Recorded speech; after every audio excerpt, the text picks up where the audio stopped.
Hello everyone, once again आप सबका फिर से स्वागत है मेरे इस न्यू पॉडकास्ट पर। और आज के इस एपिसोड में थोड़ा सा अलग आपको एक्सपीरियंस होने वाला है, क्योंकि आज हमारे स्टूडियो में कोई आम मेहमान नहीं बल्कि एक खास मेहमान जो हैं वो आए हुए हैं, जो सदियों से इंसानों के आसपास रह रहे हैं और इंसानों के लिए उन्होंने बड़ी कुर्बानियां दी हैं। लेकिन उनकी कहानी पहली बार किसी पॉडकास्ट के जरिए आप तक पहुंच रही है। किसी ने इन्हें सुनने की कोशिश ही नहीं की, लेकिन आप जरूर सुनिए क्योंकि ये बहुत ही इंटरेस्टिंग होने वाली है। तो आज हमारे इस शो में हम वेलकम करते हैं हमारे जबरदस्त गेस्ट मिस्टर बकरुद्दीन का। तो बकरुद्दीन सर, बहुत बहुत स्वागत है आपका। Thank you so much Meraj sir. आपने आज मुझे इस खास पॉडकास्ट में इनवाइट किया और मुझे इतना सम्मान और मोहब्बत दी, इसके लिए मैं दिल से आपका शुक्रिया अदा करता हूँ। तो मिस्टर बकरुद्दीन, सबसे पहले आप ये बताइए कि आप कैसे हैं। मैं बिल्कुल ठीक हूँ मेराज सर, शुक्रिया आपका। और इस वीडियो को जो भी देख रहे हैं उन सभी को मेरा सलाम। मेरा नाम है बकरुद्दीन, इंडियन ब्रीड। दुनिया ने मुझे सिर्फ घास खाते हुए देखा और कई बार मुझे किसी के लिए कुर्बान होते हुए या शॉप पर बिना कपड़ों के उल्टा लटके हुए देखा है। लेकिन शायद किसी ने ये जानने की कोशिश नहीं की कि मेरे पीछे भी एक कहानी है, मेरी भी एक जिंदगी है, मेरे भी कुछ एहसास हैं। आप सभी हमें देखकर दोगली बातें करने लगते हैं। हमें देखते ही तो बोलते हैं, अरे वाह, कितना प्यारा बकरा है। और तभी बोलते हैं, होगा 40 किलो गोश्त इसमें। बस आंखों आंखों में हमारा वजन बता देते हैं। बस मेराज भाई, यही हमारी जिंदगी का सबसे बड़ा दर्द है। हाँ, वो तो है।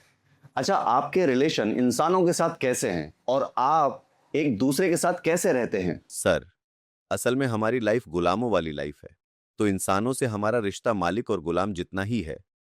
इसलिए हम सिर्फ गुलाम बनकर रहते हैं। हमारे बड़े भी गुलाम थे, हम भी हैं, और हमारी आने वाली जनरेशन भी गुलाम होगी।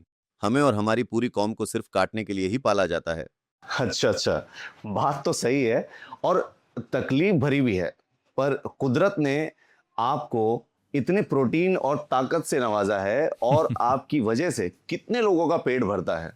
एक थोड़ा अलग सा सवाल है, लेकिन आज के हिसाब से पूछना जरूरी है। क्या आपकी कौम में भी इंसानों की तरह हिंदू और मुसलमान होते हैं? क्योंकि आपके नाम से और आपके पहनावे से आपकी पहचान मुसलमान में होती है। सर, अगर इंसानों की नजर से देखें तो हम में भी हिंदू मुस्लिम होते हैं। मेरे कुछ दोस्त हैं, उनके नाम से उनकी पहचान हो जाती है। जैसे कोई मटन कुमार कहलाता है, कोई खस्सी सिंह। अच्छा।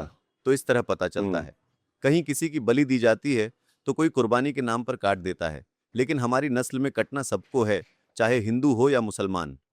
अच्छा, एक सवाल जो शायद बहुत लोगों के मन में आता होगा, आखिर आपकी बिरादरी यानी बकरों की जो दुनिया है, कितनी आबादी होगी आप लोगों की? मेराज सर, हमारी गिनती आसान नहीं है क्योंकि हम दुनिया के हर कोने में रहते हैं।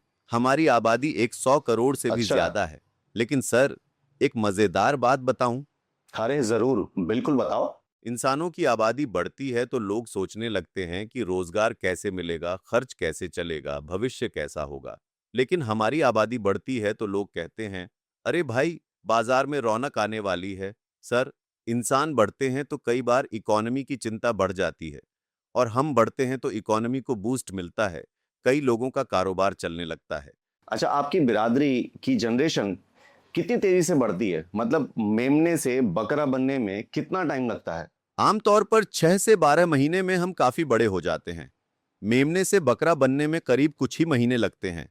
पर हमारी जिंदगी इंसानों की तरह लंबी भी तो नहीं होती। मतलब आपकी जो बचपन की दुनिया है वो बहुत छोटी है, आपका बचपन बहुत जल्दी खत्म हो जाता है। बिल्कुल सर। और आपकी फैमिली जो नई जनरेशन है उसके बारे में? सर, हमारी फैमिली भी जल्दी बढ़ती है। करीब हर 8 महीने में हम कम से कम 2 मेमनों को जन्म देते हैं। हम्म। लेकिन मजेदार बात यह है कि हमारी गिनती बढ़ती है तो इंसान खुश होता है, और हमारी जिंदगी घटती है तो हम दुख में पड़ जाते हैं। और ये आपकी जो फैमिली प्लानिंग्स होती हैं, ये कैसे होती हैं? हमारी फैमिली प्रकृति के नियमों से चलती है। जब हम बड़े हो जाते हैं तो प्रकृति हमें आगे की जिंदगी के लिए तैयार करती है। अच्छा, जैसे इंसान जो है उसकी एक लाइफ होती है नॉर्मली 50 से 60 साल 80 साल तक की। तो आपकी जो लाइफ होती है, जो एक बकरों की लाइफ होती है, तो वो कितनी होती होगी? लगभग एक जो ड्यूरेशन लाइफ होती है वो आपकी कितनी होती है? सर, अगर किस्मत अच्छी हो और प्यार से देखभाल मिले तो हम करीब 10 से 15 साल तक आराम हम्म। से जी सकते हैं। कुछ हमारे बुजुर्ग साथी 18 से 20 साल तक भी पहुंचे हैं।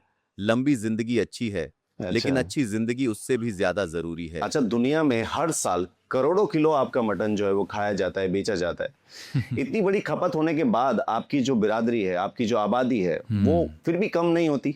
इसका क्या राज है? यही तो हमारी दुनिया का सबसे बड़ा रहस्य है। इंसान जितना हमें खाते हैं, कुदरत उतनी ही तेजी से हमारी नई पीढ़ी भी भेज देती है। बिल्कुल हमारी फैमिली बढ़ने की रफ्तार काफी तेज है। ये कुदरत बिल्कुल का बिल्कुल। निजाम है। हमारी और आपकी पॉपुलेशन को वही मैनेज करता है।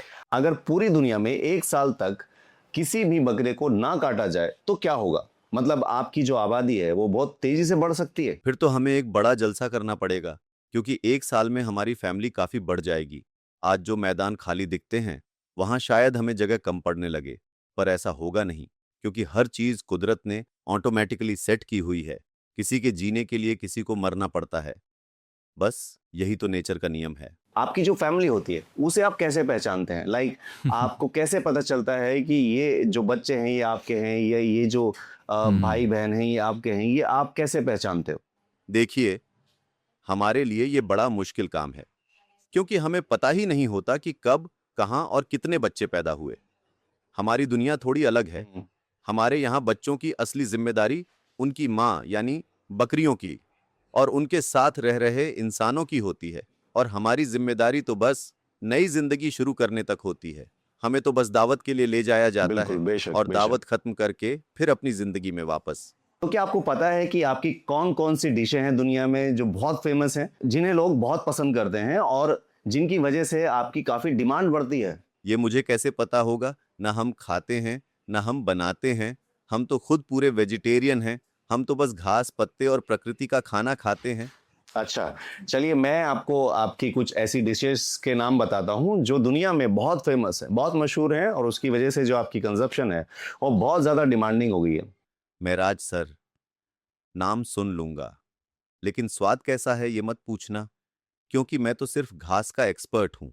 अब तो सुनिए, भारत में लोग आपकी बिरादरी से बनी कई सारी डिशें पसंद करते हैं, जैसे mutton biryani, mutton korma, mutton rogan josh, mutton curry, mutton निहारी, मटन कढ़ाई, सीख कबाब, शामी कबाब, पाया सूप। ये ऐसी डिशेस हैं जो रेगुलर रेस्टोरेंट और बहुत सारी जगह पर जो है वो खाई जाती हैं, घरों में खाई जाती हैं। टर्किश कबाब बहुत फेमस हैं, इंडिया में भी बहुत जो है वो खाए जाते हैं। तो ये जो आपकी कुछ डिशेस हैं ये बहुत फेमस हैं। कमाल है, इंसानों ने हमें कितनी चीजों में बना डाला, पूरा मेन्यू सेट कर रखा है। देखिए सर, मुझे तो बस इतना पता है कि मैं एक बकरा हूं, और इंसानों ने मेरे नाम का कितनी चीजों में मेन्यू बना रखा है, ये आपने अभी मुझे बताया। आपको अक्सर शाहरुख खान साहब से जोड़ा जाता है। लोग कहते हैं कि आपकी आवाज और अंदाज की वजह से वो काफी मशहूर हो गए हैं। आखिर ये क्या मामला है? ऐसा क्यों ये ट्रेंड चला है कि लोग आपको जो है वो शाहरुख खान साहब से जोड़ते हैं? क्या ये मसला है? इसके बारे में थोड़ा बताएं। अ, मिराज सर, असल में बात यह है कि शाहरुख साहब ने अपनी फिल्मों में हमारे अंदाज की थोड़ी नकल क्या कर दी। पूरी दुनिया हमें उन्हीं से जोड़ने लगी। लेकिन जब वो हमारी मिमिक्री करते हैं, तो लोग उन्हें हमसे कंपेयर करने लगते हैं। तो आपको शाहरुख खान साहब से कोई शिकायत है क्या? अरे नहीं सर, शाहरुख साहब तो बहुत बड़े कलाकार हैं। बस छोटी सी गुजारिश है, अगली बार अगर हमारी आवाज इस्तेमाल करें तो थोड़ा क्रेडिट भी दे दें। अच्छा, आपका स्पेशल जो फेस्टिवल है वो कौन सा है? आपका स्पेशल त्योहार जहां पर आपको लगता हो कि आज हमारा फेस्टिवल है, आज हमारा दिन है। तो ऐसा कोई फेस्टिवल आपका है आपकी लाइफ में? अगर हमारी नज़र से देखें तो हमारा सबसे बड़ा त्योहार तो बकरीद ही होता है। उस दिन हमारे लिए मेले लगते हैं, हमारी सजावट होती है, लोग हमें देखने आते हैं, बहुत प्यार करते हैं। कोई हमें नहलाता है, कोई अच्छे से तैयार करता है, कोई फूलों की माला पहनाकर सजाता है। खाने के लिए जो भी हमारे लिए बेस्ट फूड होता है, सब खिलाया जाता है। उस समय तो लगता है कि वाह, हमारी तो बहुत इज्जत हो रही है। लेकिन इसके बाद की कहानी थोड़ी धुंधली हो जाती है, क्योंकि त्योहार के बाद अचानक हमारी गिनती काफी कम हो जाती है। Thank you so much mister Bakruddin. आज आपसे बातचीत सच में बहुत ही खास रही, और आपने सिर्फ अपनी कहानी नहीं सुनाई बल्कि हमें एक अलग नज़रिए से ज़िंदगी को देखने का मौका भी दिया। आपका बहुत बहुत शुक्रिया कि आपने हमारे साथ अपने अनुभव शेयर किए, अपनी एक्सपीरेशन, अपनी फीलिंग्स और अपनी ज़िंदगी की बातें शेयर की। उम्मीद है कि आज का ये पॉडकास्ट लोगों को हंसने पे और साथ साथ सोचने पे मजबूर करेगा कि बकरों की लाइफ भी एक लाइफ होती है। आपने मुझे आपके इस शानदार पॉडकास्ट में इनवाइट किया।